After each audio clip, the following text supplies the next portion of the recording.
What is going on, Nuggets Nation NBA fans? My name is Tom Leuthner. Welcome back to Nuggets Today, presented by Fan Arch. We got a couple of topics to talk about around the league, at least. And the first thing I want to talk about is the fact that the Pacers grabbed another point guard. And at this point, I just think I should be the Pacers general manager because everybody I say I think the Nuggets should sign, I feel like the Pacers go out and sign them. They grabbed Monte before his injury. Obviously, they got DeLon Wright. And like I said last episode, he dealt with the head injury. And now they grabbed Campaign as their backup point guard. McConnell will probably starting just because of Halliburton's injury. And they're obviously looking for point guard depth. And I know I brought up the fact that maybe they would trade McConnell, move on to a younger guard just because they're in a position to sort of, fight for a championship and to rebuild. And without Halliburton, they could still probably make the playoffs. But I don't see them pushing for another Eastern Conference Finals or even the NBA Finals without Halliburton. He might be the best playmaker in the entire NBA right now, outside of maybe like Jokic, Trae Young. But he's definitely the best passer in the NBA currently. That's not a center, at least, because of Jokic and Şengün. But they brought in Campaign, and it is just a training camp deal to see how, preseason goes. Or not training camp, but a preseason deal to see if he could make the roster, which I think he's going to. Campaign is a guy that, for some reason, I've always liked.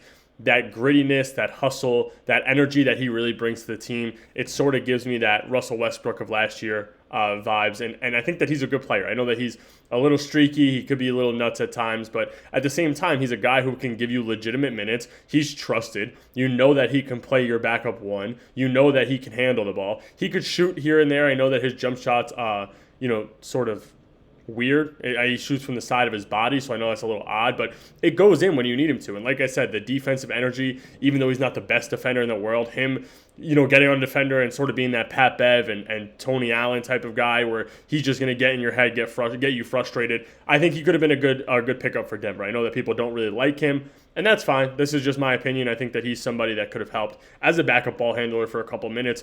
Like I said, with the Knicks last year, he got a couple opportunities. In some games he was terrible, some games he was good, and I know that you get that streakiness with those kinds of guys, but good pickup for the Pacers if they do end up, bringing him in for the remainder of the season and let him be the backup point guard until Halliburton gets back. And talking about that grittiness and that fierceness and that fight in certain players, that energy that they bring to the team, another guy who is still in the market is Russell Westbrook. And I know he did it to himself by declining his player option.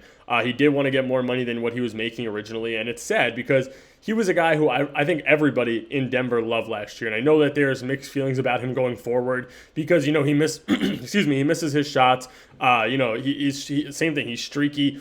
And last year for Denver, he was almost playing a role where he was playing off ball with Jamal a lot. And he was sitting in the corner and shooting threes. And that's not what you want from Russ. But with this roster, with what they're missing, I think that Russ is a perfect fit because I think that Russ can be the ball handler off the bench, and you have guys that you could surround him with who can knock down threes now. Last year, there were so many staggered lineups of him with Jamal, and I don't think this year you would see that if you were to bring him back. The real question is, would he accept the minimum for Denver? And I don't know if he would. I genuinely don't. I don't know if he would be. I think maybe it's an ego thing because he thinks that he's still good enough to get a real contract. And I think that we all think the same thing, except for the NBA teams, which is funny to me because they're the guys signing him and we're not, obviously.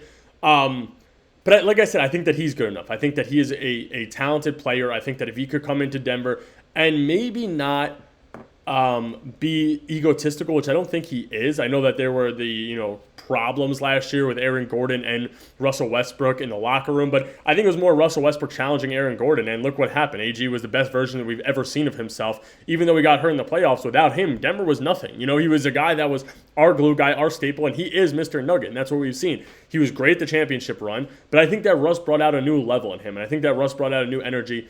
The only thing is, when Jokic was interviewed about, how he feels about Val and all those guys, he did say that, I lost them, all my friends left, in Dario and in Russell Westbrook. So maybe that's a sign that Denver is not that interested in him. I mean, personally, I would love him back because I think that he could finally play a role where he fits as the backup ball handler more than anything with people around him who are legitimate shooters. So, like I said, that if Russ would take a minimum, come maybe a week or two into the season, I think that it would be fantastic for Denver just because I think that they're lacking the point guard spot now. And I know that certain people are like, oh, we'll give it up on talking about the backup point guard. as Denver fans, this is what happens. We get so excited going into a season, we miss one person in the rotation. Next thing you know, we're all complaining because we don't have a backup point guard. So that's how I continue to address the matter, because I don't want to sit during the season, watch a team that I think should win a championship, have no backup point guard, and then the entire time I'm complaining that we don't have a backup ball handler. And then I'm telling everybody I argued with that, oh, look, told you so, because somebody can't handle the ball in clutch situations. So I think that Russ would be a great fit if we're able to bring him back. The market's slim right now for backup point guards. So if maybe you are able to get Russ on a minimum, maybe 2 weeks into the season, if he's still unsigned, then I think that could be great. I know that KD brought it up as well, the potential of playing with Russ again if the Rockets can figure out how to make a move for him. But like I said, there's one roster spot open, and right now the two guys who are on the deals to take that roster spot are either Kessler Edwards or Moses Brown.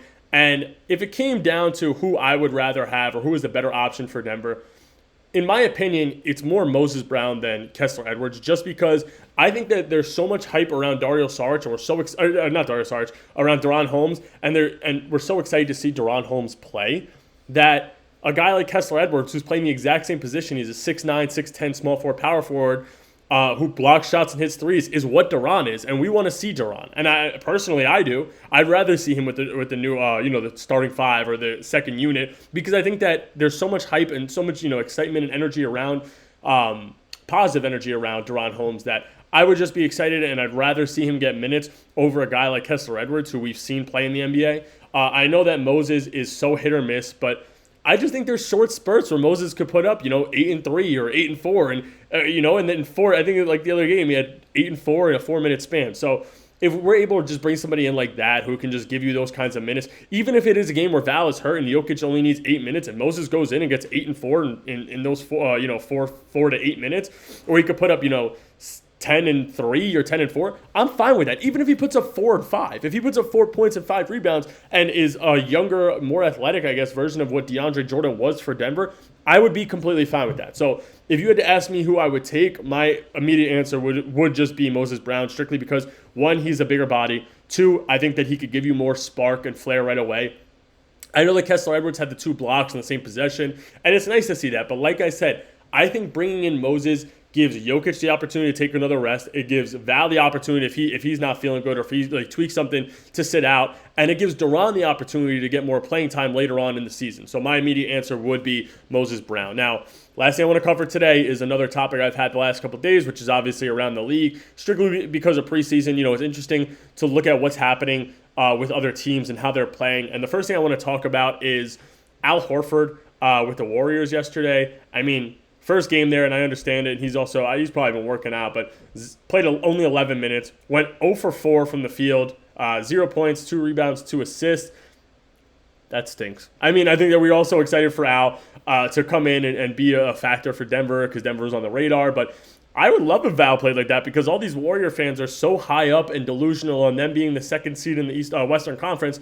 And I still think that they're a bottom-of-the-pack team. I think that they're good, but I don't think they compare to teams like the Nuggets, even the Rockets, Clippers, the Thunder. I think the Lakers are up there as well. Quentin Post had a game off the bench, though. He shot 4 for 9 from the three-point line, 7 for 14 from the field, 20 points, 4 rebounds, 2 assists. I actually like Post a lot. I think that he was a guy that I brought up earlier in the year that Denver should have traded for if they wanted to get a backup center, because he is cheaper, and I think that he's good. I think that he fits that system so well, and he's a bigger body than Al Horford, which, if I'm the Warriors, I'm probably starting Quentin Post come this year, and I'm running a lineup of Steph at the 1, Moody at the 2, Jimmy Butler, Draymond, and Quentin Post, and I'm bringing Al Horford off the bench. And the last team I want to talk about, just because they are relevant to Denver and how Denver plays this year, is the Houston Rockets, who beat the Jazz 140-127. I know it doesn't really matter. It is preseason, but the Rockets looked great. So did Ace Bailey, actually. Ace Bailey had 25 points, 6 rebounds, 3 assists on 11 for 16 shooting from the field. I mean, he could be a problem. The only problem is that he's with Utah, and Utah's realistically nothing this upcoming year. But, I mean, you look at what the Rockets are able to do. In 28 minutes, Şengün put up 13, 5, and 13. Kevin Durant made his debut for the Rockets, 20 points, 2 rebounds, 1 assist on 7 for 10 shooting from the field.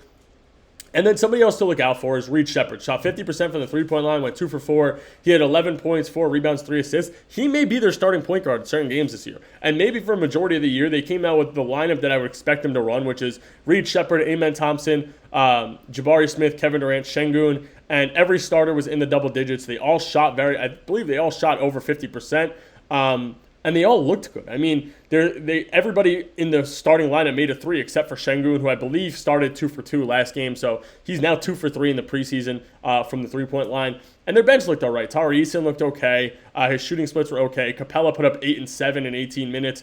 Aaron Holiday had 11 points. Jeff Green had 10 points. So I think that they're going to be a real problem in the Western Conference this year. But that is all I got for you guys today, Nuggets Nation. Make sure to hit that like and subscribe button. Let me know if you guys want me to cover anything down below, and I will see you guys tomorrow.